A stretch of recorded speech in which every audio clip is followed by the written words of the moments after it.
Get lumped up tonight. Listen to Rob Rossi and Rock a Mine on the only podcast that I'll hear that won't make me wanna rip off my ears. Oh, the Rock Show, the Rock Show, the Rock Show, the Rock Show, the Rock Show. The Rock Show, oh, I want the Rock Show.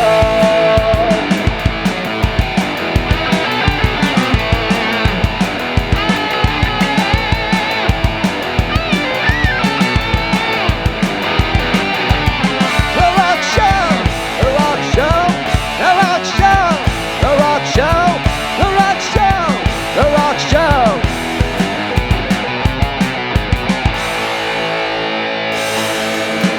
I want the Rock Show. Let's get lumped up. Hey everybody, welcome to the Rock Show. This is episode 199, and today we're doing a very special show on the making of the Sex Pistols' Never Mind the Bollocks. Here's the Sex Pistols album. Came out in 1977. It's one of my favorite albums of all time. It's controversial even to this day. And to me, it's one of the top 10 greatest records ever made. You agree with that, Rob? I think so. It's a great album, especially with the songs, the lineup, just the way the whole album was done. It was pretty damn good. Right. It's Now, definitely not the best Sex Pistols album. Oh, well, it's the only Sex Pistols. Yeah. The only one they ever had legitimately that was released. Yeah, that was like the only one. Yeah, But yeah. there's a lot of bootleg and stuff out there. There's lots of bootlegs. There's lots of bootleg shows. There's been stuff released over the years legitimately, like demos and things like that. In fact, the album itself has been reissued many times in several different ways. We'll get into that. But today is episode 199, and we're getting closer to episode 200. So I figured now might be a good time to kind of talk about what we might be doing for the 200. What do you think, Rob? Yeah, that'll be good. We definitely gonna be talking about what we're doing. Okay, so what we got planned, and hopefully everything goes through as planned, is we will be filming in Area 142, right? It's the name of it, right? 141. I'm sorry, 141. 141. 141, right? Yeah. Okay, Area 141, which is a bar in the East Village on First Avenue. It was the former Hard Swallow, and we're friends with the owner, Durgie, and he's given us permission to film in there for the 200th episode. We're going to have a bunch of things. We're going to have some live music. We're going to have some interviews that we will be recording that will be part of the show. And the live music is some good friends of ours. I'm sure everybody will like it. We're going to have it over 2 parts for May. And I think it's going to be good. Celebrate that 200th episode. I can't believe we got this far. Yeah.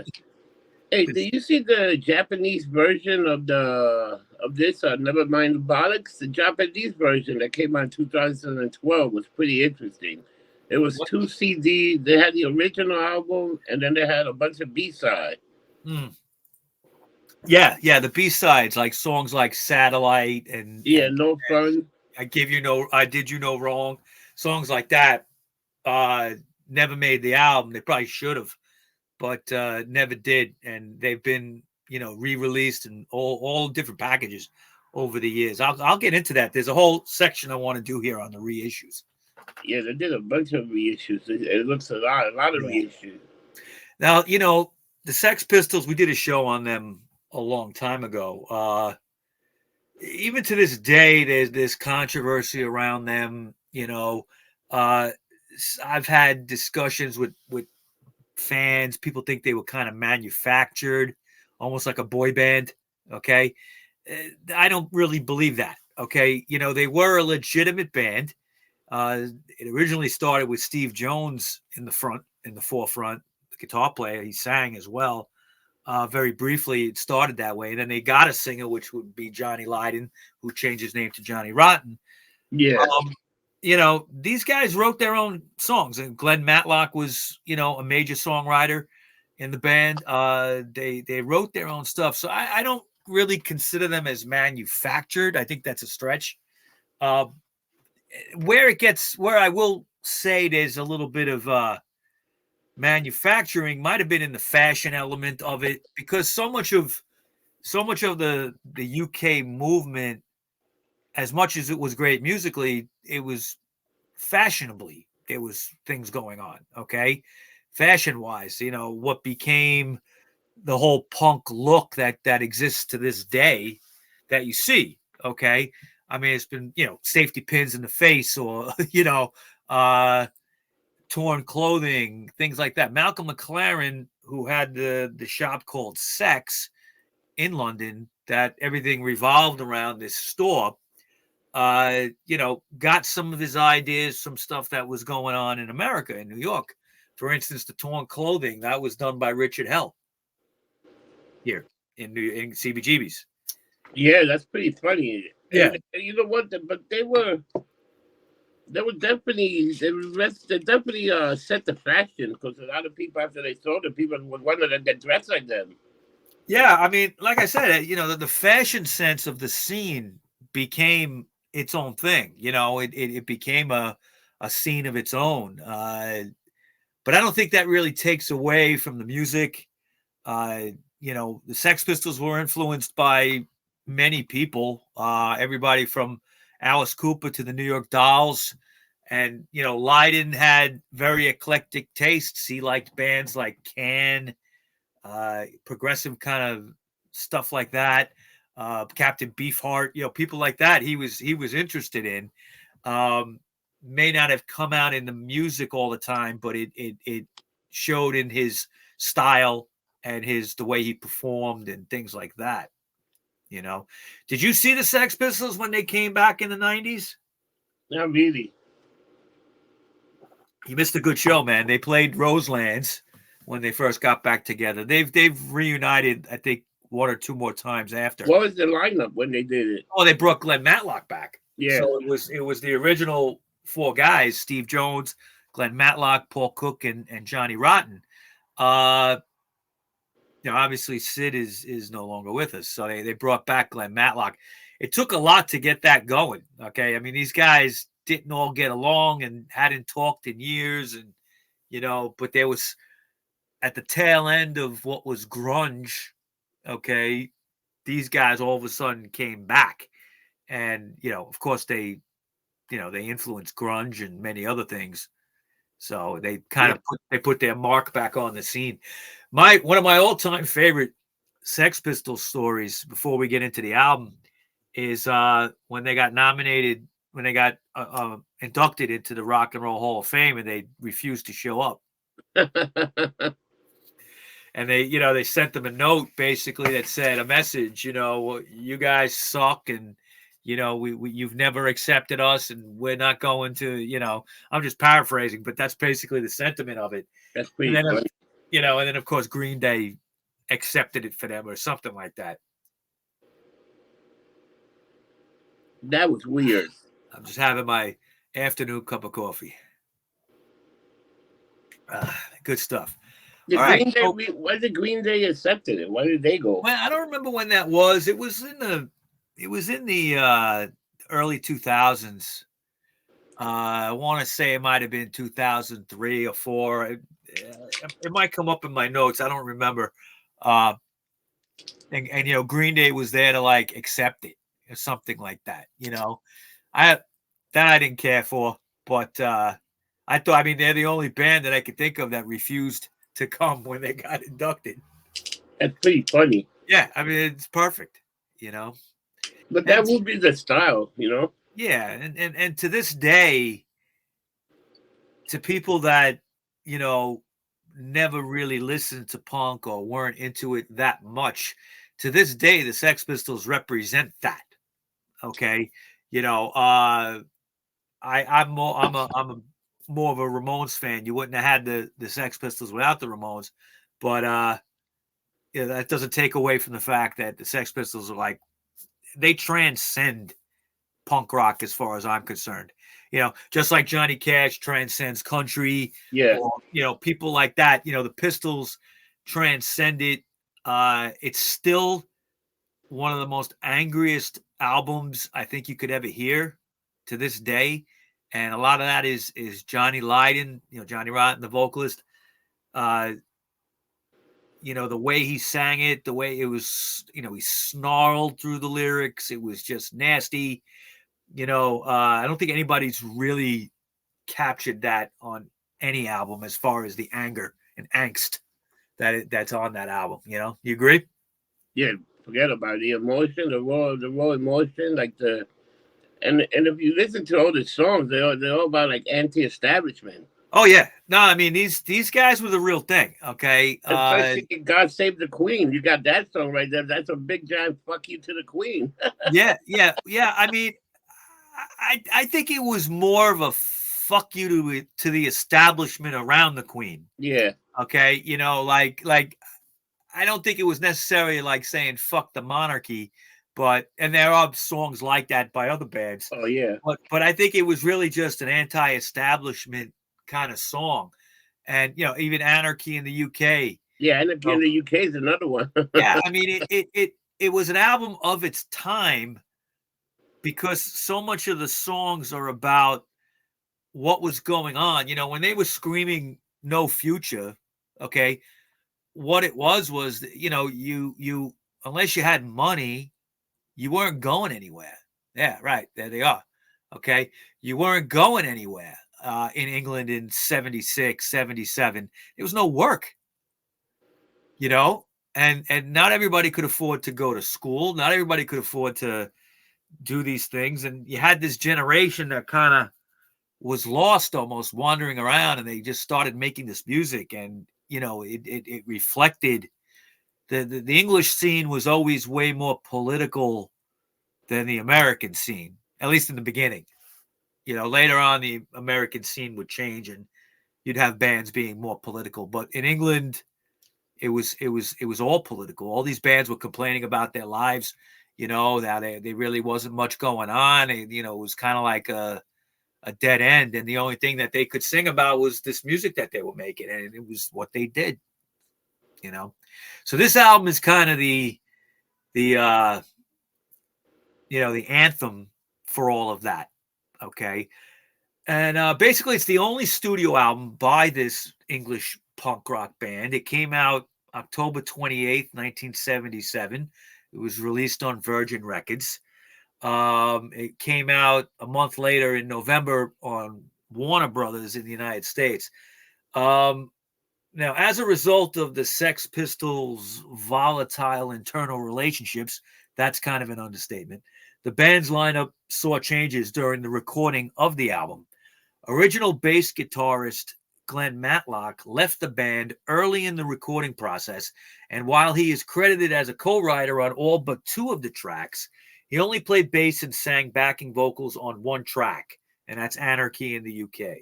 Recording sessions continued with new bass player Sid Vicious, who is credited on 2 of the songs written by the band after he joined. While Vicious's bass playing appeared on 2 tracks, his lack of skill on the instrument meant that many of the tracks were recorded with guitarist Steve Jones playing bass instead. Okay, and Glenn Matlock as well. We did talk to him about that a couple years ago, if you remember. Yeah. Drummer Paul Cook, Jones, and singer Johnny Rotten appear on every track. The various recording sessions were led alternately by Chris Thomas or Bill Price. They get production credits, sometimes both together, but they didn't keep very good records as to who was on what, like in charge of the session. So basically they gave it to both of them in the credits. Now, by the time of the album's release, the Sex Pistols were already very controversial, having spoken profanity on live TV. They've been fired from 2 record labels already. They got banned from playing live. Really, it was a total shit show. The album title added to that controversy, okay, with some people finding the word bollocks offensive. Now, bollocks in America, we don't know what the hell that means, okay? But in England, it really means bullshit, Okay, it's kind of saying, never mind the bullshit. Here's the Sex Pistols. It's a Cockney slang version. Cockney is kind of like British, London British urban slang at one point. Okay, I don't think it really exists much anymore. But bollocks was a word that you didn't use in polite company. So they some people found it offensive. Now, many record stores wouldn't carry the album because of that in England. All right. They would just kind of cover it. They'd block the bollocks part, cover the rest of it. All right. And now, due in part to its notoriety, and in spite of its many sales bans at major retailers, the album debuted at #1 in the UK. All right. It achieved advance orders of 125,000 copies after a week of it being out, and it went gold only a few weeks later. That would be on November 17th. It remained a bestseller for nearly a year, spending 48 weeks in the top 75. The album has also been certified platinum by the RIAA, and it has been reissued several times, the latest in 2017, which we'll get into later. The album's influenced so many people, many bands and musicians, and the whole industry, really in general, was influenced by them. In particular, the raw energy of the album, Johnny Rotten's sneering, obnoxious delivery and kind of like half singing, talking the songs. That was a game-changing kind of thing. It's frequently listed as the most influential punk album and one of the greatest and most important albums of all time. Interestingly, in 1987, Rolling Stone magazine, this is only 10 years after it came out, okay, named the album the second best of the previous 20 years. Wow. Okay, behind, what's the #1 that they picked? Which one? Sgt. Pepper. Okay, so basically they had Sgt. Pepper's Lonely Hearts Club Band as the #1 most important album, and the Sex Pistols right behind that. I thought that was great when they did that. The same magazine, Rolling Stone, actually ranked it 73rd on their list of the 500 greatest albums of all time in 2020. Wow. And in 2006, it was chosen by Time as one of the 100 greatest albums ever, Time magazine. So, when it came out, it was controversial, kind of still is, but now it's been accepted as the work of art that it is, So there you're looking at Sid Vicious right there. The guy couldn't play, but it didn't matter. he looked the part, okay, and it worked. And when they recorded, they got around it. But that early lineup with Glenn Matlock is really the best as far as I'm concerned. Now, John Lydon, Steve Jones, and Paul Cook wrote the album's 12 tracks between August of 75 and June of 76. They had these songs for a couple of years already, with Glenn Matlock acting as a co-writer on most of the tracks, written before his departure of February of 77, and Sid Vicious co-writing the two written after his entry into the group. The first track written by the group was Pretty Vacant, and that came out November 6, 1975, approximately. They debuted that song. That was at the Central St. Martin's College of Art and Design.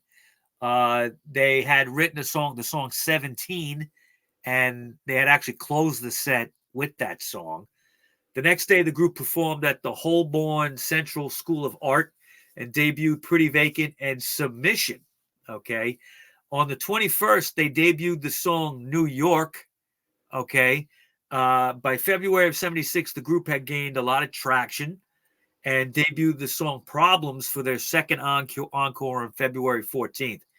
Their set lists at this time were becoming more filled with their material and less reliant on covers, as some of their earlier shows had relied on a lot of covers. They were known to cover The Who. They did Substitute. They were known to cover the Small Faces, songs like What You're Gonna Do, Monkeys, Stepping Stone, like that. Okay. By April 3rd of that year, 76, they were playing No Feelings in concert.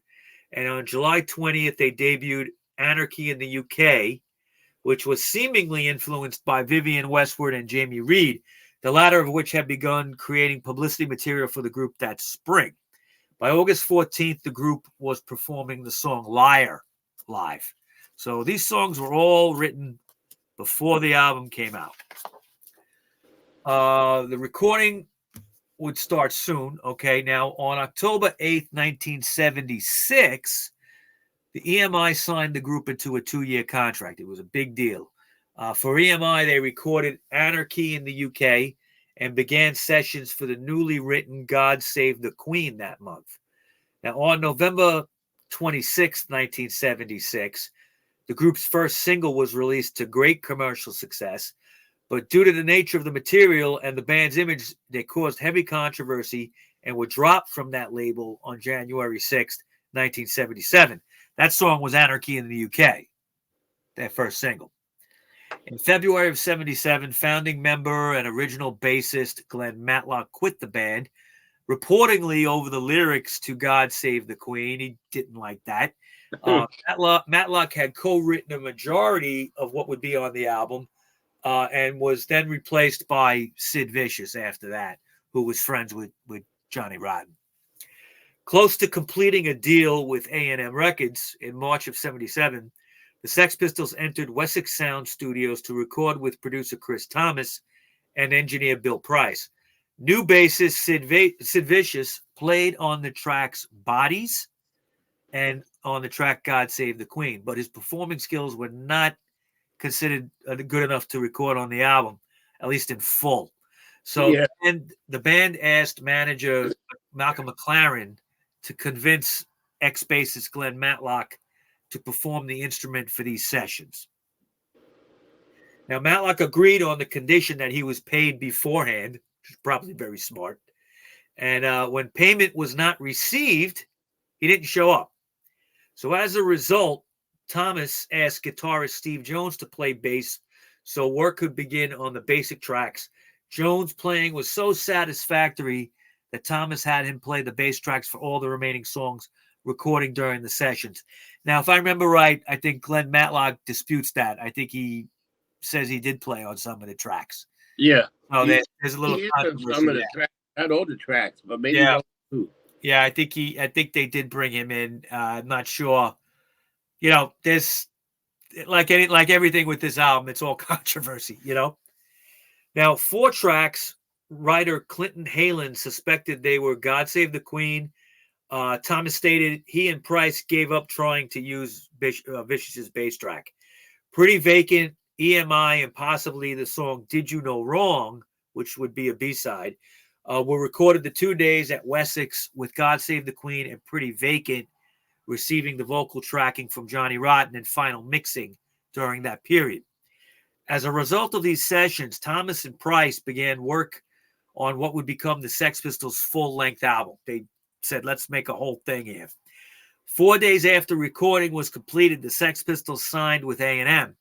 Yet on the 16th of March, the label terminated their contract, and several thousand pressed copies of the forthcoming God Save the Queen single were destroyed. Okay, I'd love to get my hands on one of those.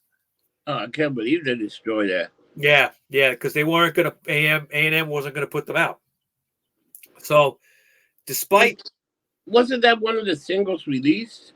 Well, God Save the Queen came out in May, all right, but I'm trying to think, I think it might have waited to come out before there was another label involved after, all right, so, you know, with A&M, they might have had some come out and destroyed the rest. You know, there's definitely some rarities involved in their singles. Maybe some fans out there could let us know exactly what's what. Now, despite being dropped by A&M, McLaren instructed the Sex Pistols to continue working on the album. While McLaren pondered whether or not to sign the offer presented by Virgin Records, he signed a French deal for the group with Barclay Records in early May 1977. At the same time, the group resumed work with Thomas and Price.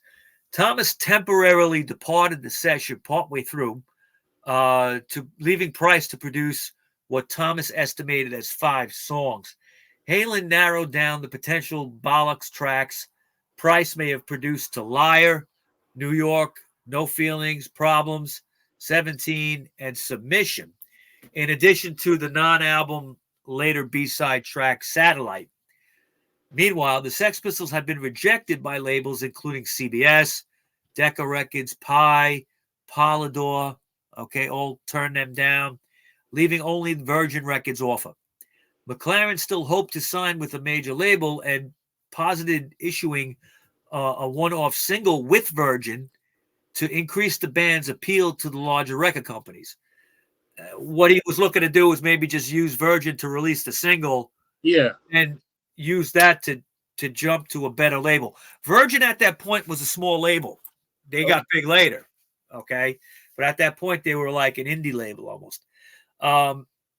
Virgin owner Richard Branson refused to do that. He wanted an album. So on the 18th of May, the Sex Pistols finally signed with them. 2 weeks later, the label Rush released God Save the Queen. They put it out.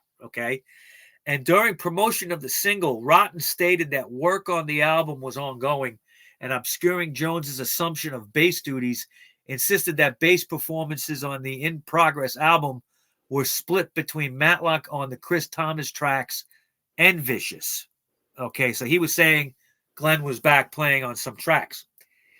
The band returned to the studio with Thomas and Price on the 18th of June to record Holidays in the Sun. That was a new track that Vicious would get a credit on. That was the first song they had written without Glenn Matlock. That night, after visiting a nearby pub, Rotten, Thomas, and Price were attacked by a group of men, and the incident made the newspaper headlines the following Tuesday. Now, that month, an 11-track preview of the album began circulating, first reviewed in the fanzine 48 Thrills. At this point, Rotten maintained that the forthcoming album would include no cover songs and none of the Sex Pistols' previously released singles except Anarchy in the UK, which was out of print. With Pretty Vacant released as a single, it was due to be replaced on the track list. They were thinking of not putting it on there. The Sex Pistols returned to Wessex once more that August to record a new song, Bodies, that had Vicious on bass. Bodies contained a second bass track played by Steve Jones, with the final version of the song leaving Sid's kind of low in the mix. It was bad. That's pretty funny to leave him low in the back. And no shot at bass players, but it really wasn't that hard to play some of that bass. He just was too fucked up. He was too fucked up to do it.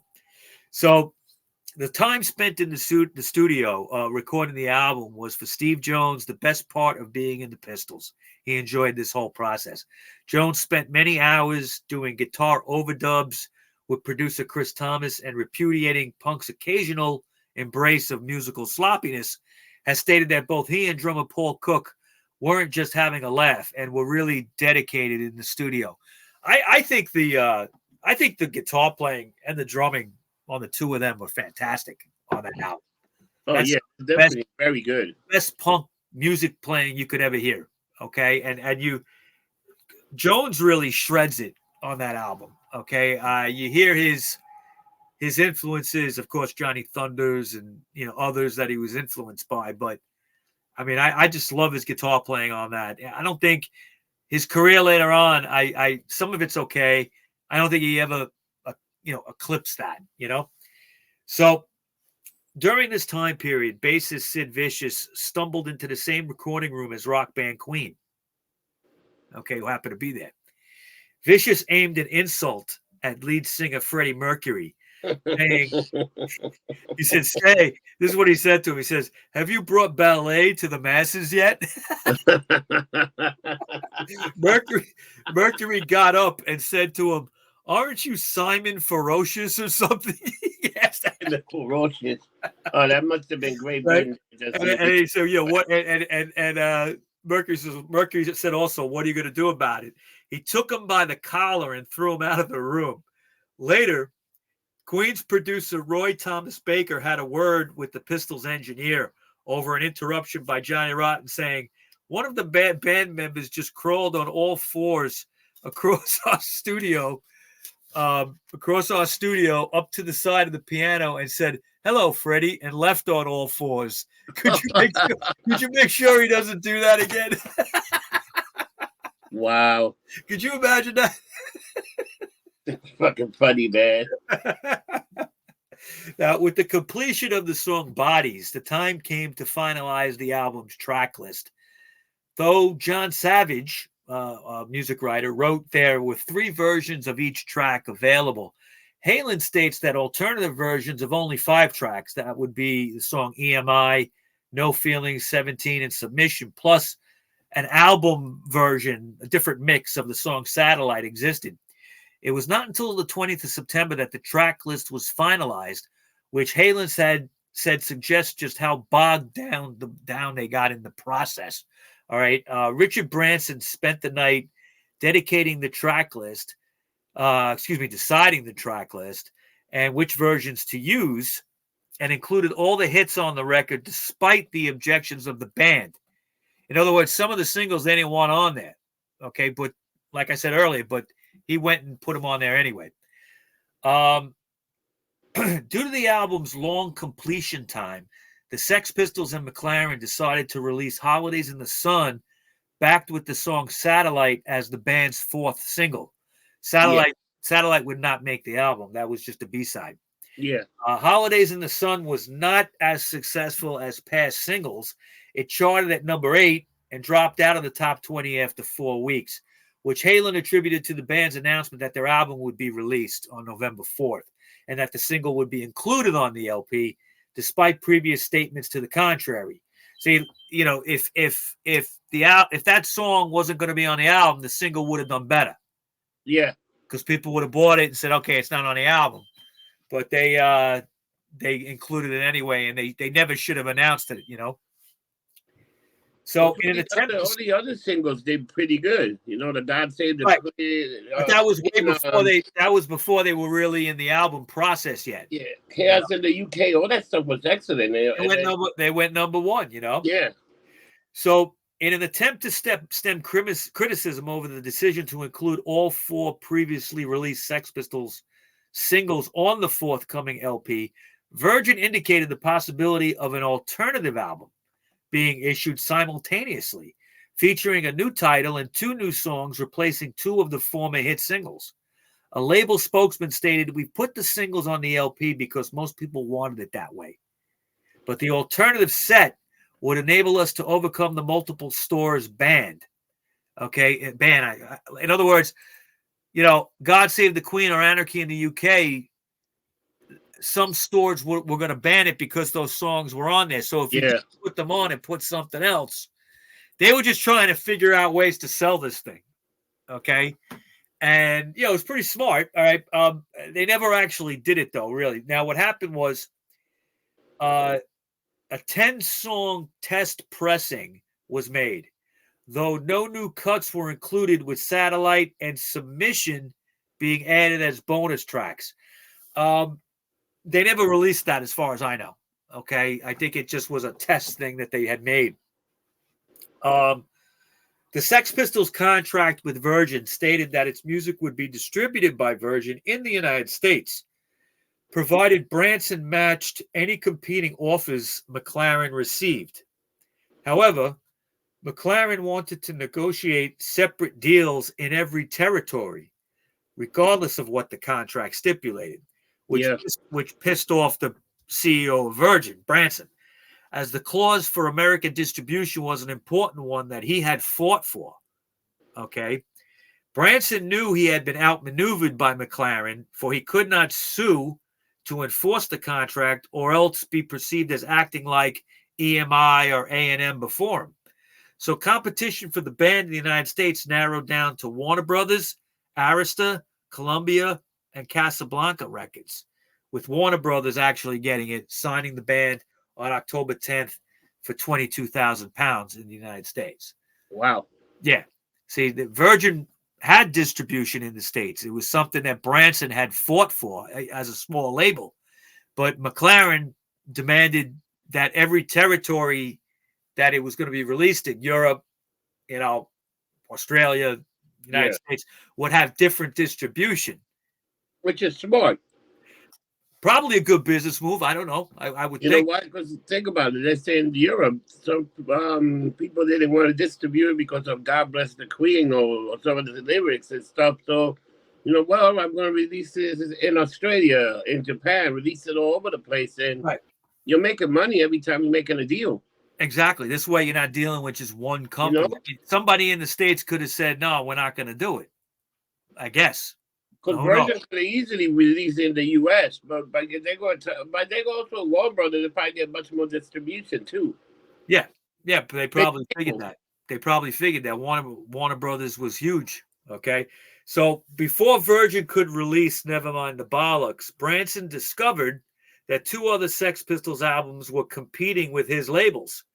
In October, a bootleg named Spunk, featuring high-quality recordings of Sex Pistols demos and recording sessions with Dave Goodman, was released on a label called Blank. Among the rumors of who was behind the release of the tapes included Goodman, Glenn Matlock, and Malcolm McLaren, who was always considered Goodman's versions to be a more accurate representation of the band. Meanwhile, the French pressing of Nevermind the Bollocks on Barclay Records had added submission to the slated 11-song track list and was due for release a week before Virgin's edition, as McLaren's separate deal with Barclay meant that the French release could not be halted, and given the Virgin head was aware of how easy it was for import records to arrive in Britain, Branson rushed the production of Nevermind the Bollocks to ensure it would come out a week earlier than intended. Nevertheless, the Barclays version was already available in the UK at the time Virgin had its version ready. 10,000 copies of Virgin's pressing erroneously only listed 11 tracks on the sleeve, yet contained 12 on the actual record. So if you have any of those copies, that's worth a little something. A little cash, because they only put 11 tracks instead of putting 12 tracks. Yeah, and it had to do with the song submission either being on it or not. So even with the availability of Spunk being out there, the release of Nevermind the Bollocks, Here's the Sex Pistols, was eagerly awaited in the United Kingdom. There was advance orders of 125,000 copies, and it debuted at #1 on the UK album charts the week after its release. A ban of the album enacted by major retailers resulted in the record selling well through independent vendors instead. So big stores that had records, department stores, were banning it, but little record stores were going along with it. Which is not bad. No. And still, if you think about that, the big department stores and all the power they have, the little ones probably made all the money up anyway. So, yeah. Now, the album was originally going to be called God Save the Sex Pistols. Okay. Jamie Reed's cover concept refrained from including a picture of the group and instead was day-glow red and yellow in color with cutout lettering and a finish resembling crude screen prints, while the U.S. version was pink with the green Sex Pistols logo. Okay. Yeah, you got the UK version up right there. Yep. Okay, the one that I got years back had that pink background. I don't know if you saw that one. The album's title changed in mid-1977, the idea of it, based on a phrase supplied by Steve Jones, of course. Okay, Jones said he picked up the phrase, "Nevermind the Bollocks," from 2 fans who would always say it to one another. Okay, Johnny Rotten explained its meaning is a working class Cockney expression to stop talking rubbish, bullshit. Yeah. So in the UK, the album was subject to what Halen described as blatant acts of censorship exercised by the media and retail outlets alike. London police visited the city's Virgin record store branches and told them they faced prosecution for indecency, as stipulated by the 1899 Indecent Advertisements Act, if they continued to display posters of the album cover in their windows. The displays were either toned down or removed. However, on the 9th of November 1977, just 2 days before the album was released in the U.S., the London Evening Standard announced on its front page headline, Police move in on punk disc shops and reported how a Virgin Records shop manager in Nottingham was arrested for displaying the record after being warned to cover up the word bollocks. Chris Seal, the shop's manager, it would appear, willingly set himself up as a target, possibly at Branson's behest. According to Halen, who noted that he had been visited by the police on 4 occasions and resumed displaying copies of the record in the store windows after they had left on each occasion.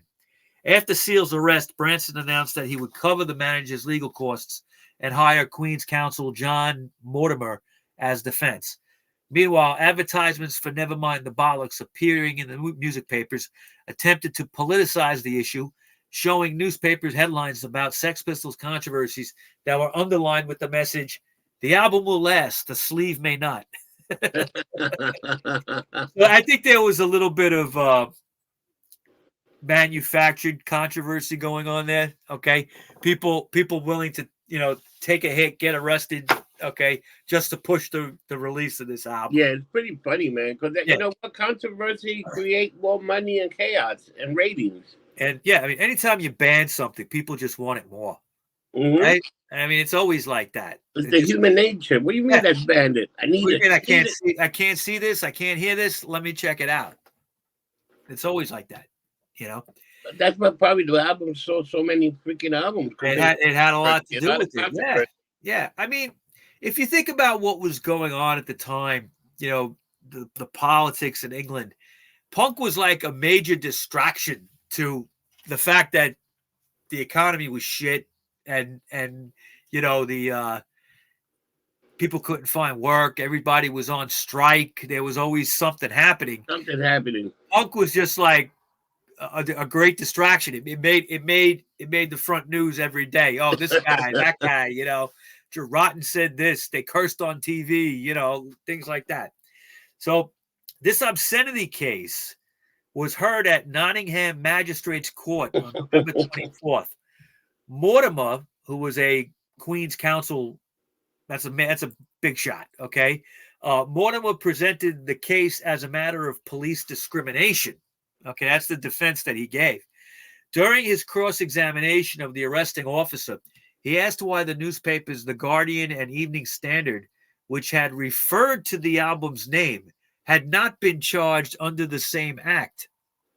Right? If you're talking about Nevermind the Bollocks, bollocks is a dirty word. Yeah. How can you put it in your headline? Yeah, they put it in the headline. Okay.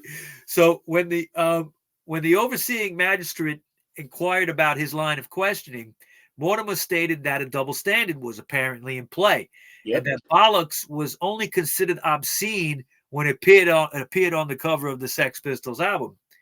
The prosecutor conducted his cross-exam as if the album itself and not its lurid visage was on trial for indecency, according to Halen. Mortimer produced an expert witness, Professor James Kinsley, head of the School of English at the University of Nottingham, who argued that the word bollocks was not obscene and was actually a legitimate Old English term formerly used to refer to a priest. Okay? And which in the context of the title meant nonsense. Lawyer Geoffrey Robertson, who appeared with Mortimer, recalled the professor saying that early English translations of the Bible used bollocks to refer to testicles, this being replaced by the word stones in the King James Version of the Bible, at which point Rotten handed Robertson a note saying, "Don't worry, if we lose the case, we'll retitle the album Nevermind the Stones. Here's the Sex Pistols." Never mind the Stones. Here's the Sex Pistols. That's great. Now, the chairman of the hearing concluded, this is what he said: "Much as my colleagues and I wholeheartedly deplore the vulgar exploitation of the worst instincts of human nature for the purchases of commercial profits by both you and your company, we must reluctantly find you not guilty of each of the 4 charges." I could just picture them with their fucking English accent saying that. Oh, okay? My God. Yeah. We hate you, but we're going to let you go. Okay. So here's a little bit of the legacy that we have behind this album. Now, but you know what the thing is about that? That lawyer was brilliant. to bring up the double standard and the thing put in the paper. You know, you can't put in the paper. If abandoned, it's the same thing that's explained in the store. It's the same thing. Bollocks is a dirty word, and you're taking these guys down for using that word. How can you use it in the headline? Which I thought that was brilliant. Yeah. Yeah. I mean, that's fantastic. That guy. That's why that guy was a big shot lawyer. The rock critic Robert Christgau, okay, who I have a lot of respect for. He reviewed Nevermind the Bollocks, and he had said this. He says, "Get this straight. No matter what the cheekmongers want to believe, to call this band dangerous is more than a suave existentialist compliment. They mean no good. It won't do to pass off Rotten's hatred and disgust as role-playing. The gusto of the performance is too convincing, which is why this is such an impressive record. The forbidden ideas from which Rotten makes songs take on an undeniable truth value. Whether one is sympathetic, like Holidays in the Sun is a hysterically frightening vision of global economics, or filled with loathing, like the song Bodies is an indictment from which Rotten doesn't altogether exclude himself, is effectively anti-abortion, anti-woman, and anti-sex. These ideas must be dealt with and can be expected to affect the way fans think and behave. The chief limitation on their power is the music, which can get heavy occasionally, but the only real question is how many American kids might feel the way Rotten does, and where he and they will go next. I wonder, but I also worry." Okay. Wow. So this is something he said, and, you know, he was an American critic. Okay. So they were worried that this angst that was coming from England was going to carry over to the United States. Okay. Never quite happened. Yeah. That way. Okay. It's a different kind of animal here. In 1983, the Bollock brothers released a track-by-track cover version of this album called Nevermind the Bollocks 1983. Okay. That's kind of funny. That is very funny. Now, in 1985, New Musical Express writers voted Nevermind the Bollocks, Here's the Sex Pistols, the 13th greatest album of all time. In 1993, New Musical Express writers voted the album the third greatest of all time. So in 8 years, it got even more popular between 85 and 93. In 1987, Rolling Stone magazine named it the second best album of the previous 20 years. I mentioned that before, behind only the Beatles' Sgt. Pepper. And they also released it as number 41 in the best 500 a few years later in 2003. That actually carried over again to an updated list in 2012. It's still at number 41. It dropped down to number 73 from 41 for the 2020 revision, okay, of that. So, you know, it still stays, if you're having 500 best albums of all time, it's in the top 100. I would put it in the top 10, but, you know, it moved around a few times. Kurt Cobain, famous Kurt Cobain from Nirvana, listed the album on his top 50 favorite albums. And the title of Nirvana's second album, Nevermind, was inspired by the Sex Pistols album, which angered Rotten at the time. They call it Nevermind because Nevermind the Bollocks. Yeah. Okay. Yeah, I think I remember Rotten getting a little like, why are you calling it that? You know? He was bitching about it. Yeah. So in 1997, Nevermind the Bollocks, Here's the Sex Pistols was named the 24th greatest album of all time in a Music of the Millennium poll conducted in the United Kingdom by HMV, Channel 4, and The Guardian. Okay. 2000, it was voted number 29 in Colin Larkin's all-time top 1,000 albums. In 2005, the album was ranked number 276 in Rock Hard Magazine's book, The 500 Greatest Rock and Metal Albums of All Time. It's interesting it would be so low in that because they were including metal in that, okay? Yeah. So punk and metal didn't always go hand in hand in those days. In 2006, it was chosen by Time magazine as one of the 100 greatest albums ever. And in the same year, New Musical Express voted the album the fourth greatest British album of all time. Noel Gallagher of Oasis was interviewed for a television program called When Albums Ruled the World for the BBC aired in early 2013. He said of the album's opening with The Holidays in the Sun that it was extremely provocative, what we can only assume as jackboots, which he followed by saying, as soon as that starts, everything that has gone on before is now deemed fucking irrelevant as soon as Johnny Lydon starts anti-singing. He then said of Pretty Vacant, one of the first things you learn when you pick up the electric guitar is that riff. That's one of my favorite Pistol songs, just for that riff. You know, dun, dun, dun, dun, dun, dun, dun, dun, dun. Yeah, it's fucking great. He then further commented saying, I made 10 albums and in my mind they don't match up to that. And I'm an arrogant bastard. That's great. All right. Oh my God. Now, I mean, I think that's the only album that I could think of that starts off with jackboots, Nazi jackboots marching like that. For Holidays in the Sun. You know, you hear the jackboots marching. And the album was put in the Grammy Hall of Fame. Oh yeah, in 2015 it was. Okay. In 1996, we'll get into some of the reissues here. Nevermind the Bollocks came out as a double CD. Virgin put it out with the original Spunk bootleg, okay, album. It was called Spunk / This Is Crap, and it had the final album with it.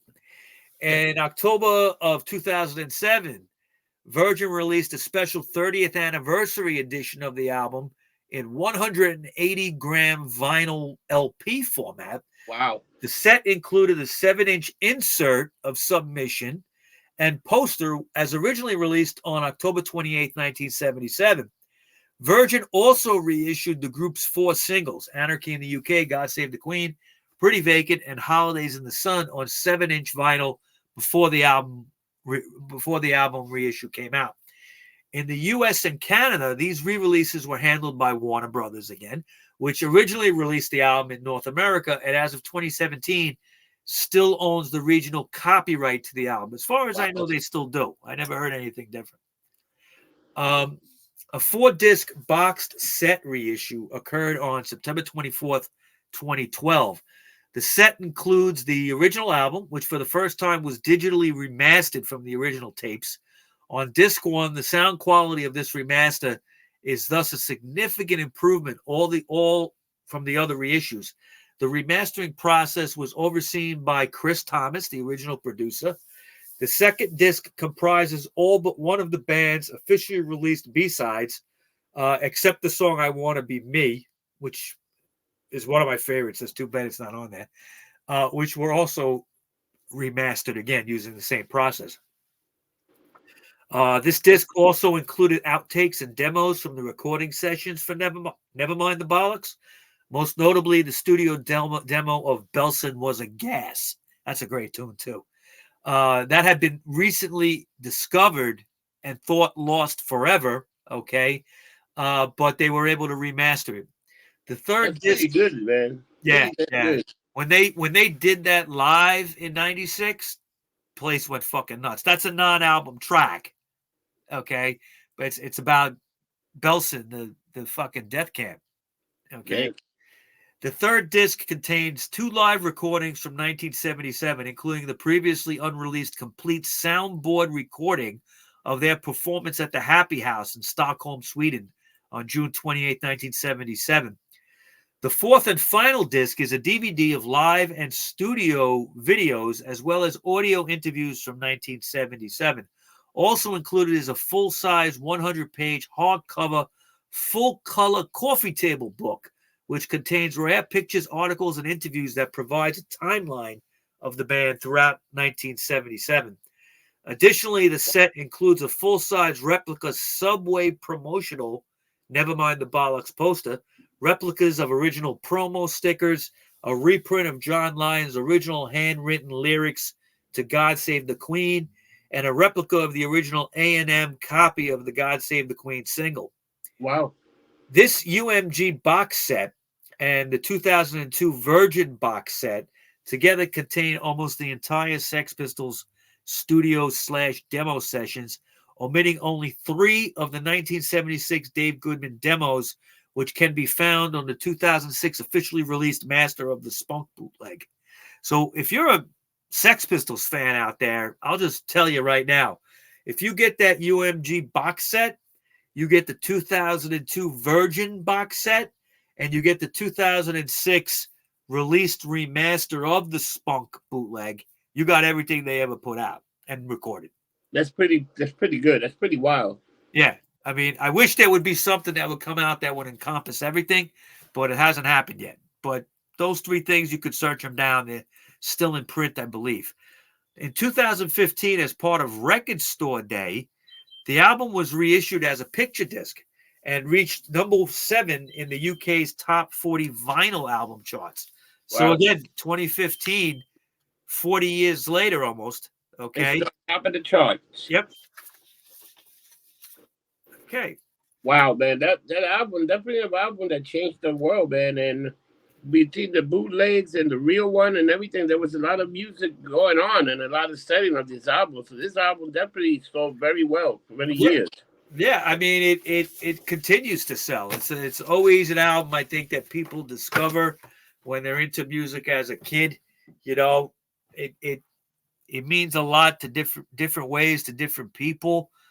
I mean, when I was growing up and I discovered punk rock as a, young, even a little bit before 13, I was, 11, 12, 13.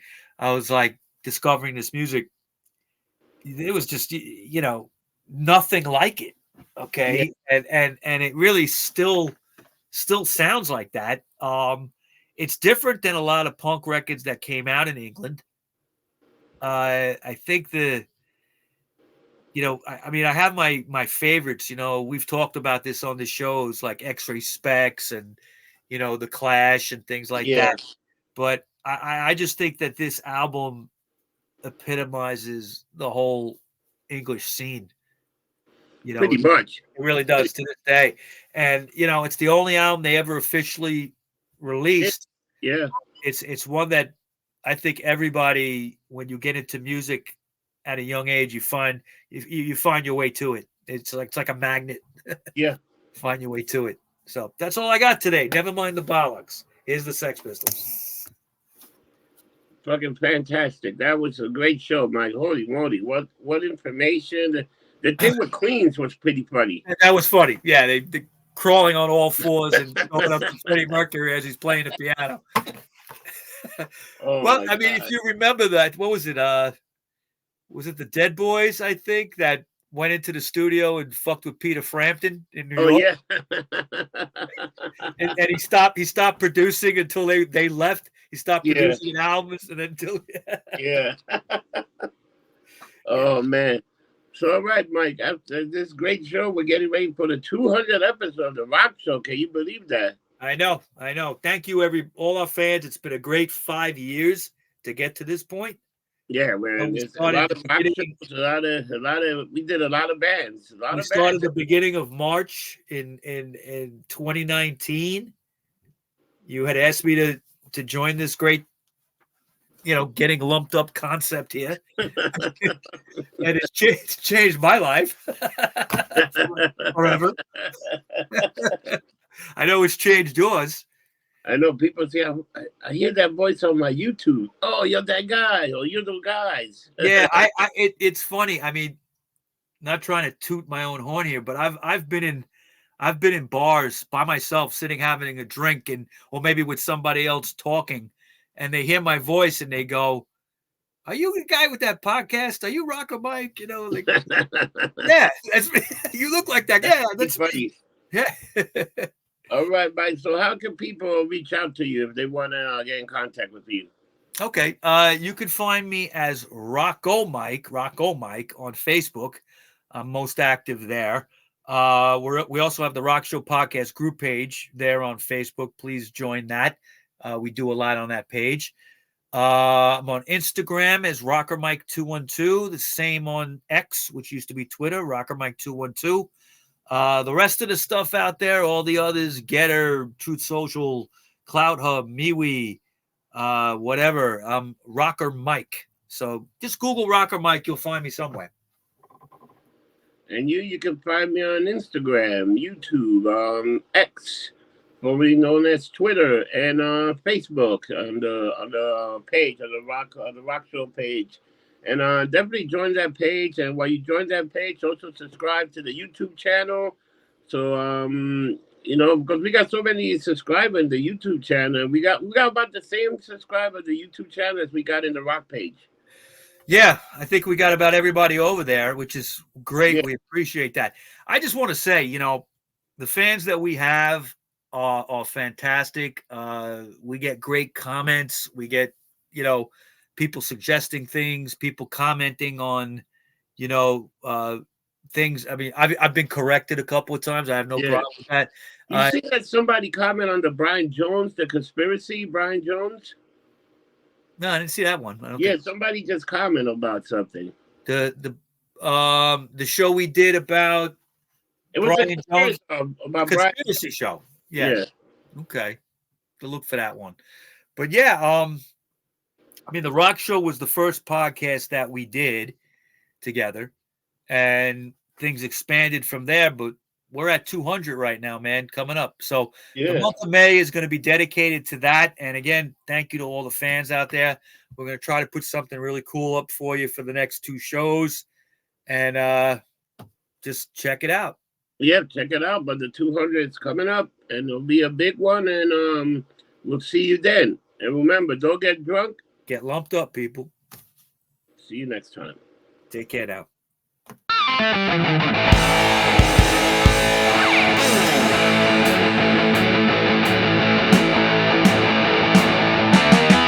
I wanna get lumped up tonight. Listen to Rob Rossi and Rock of Mine. On the only podcast that I'll hear. That won't make me wanna rip off my ears. Oh, the Rock Show, the Rock Show.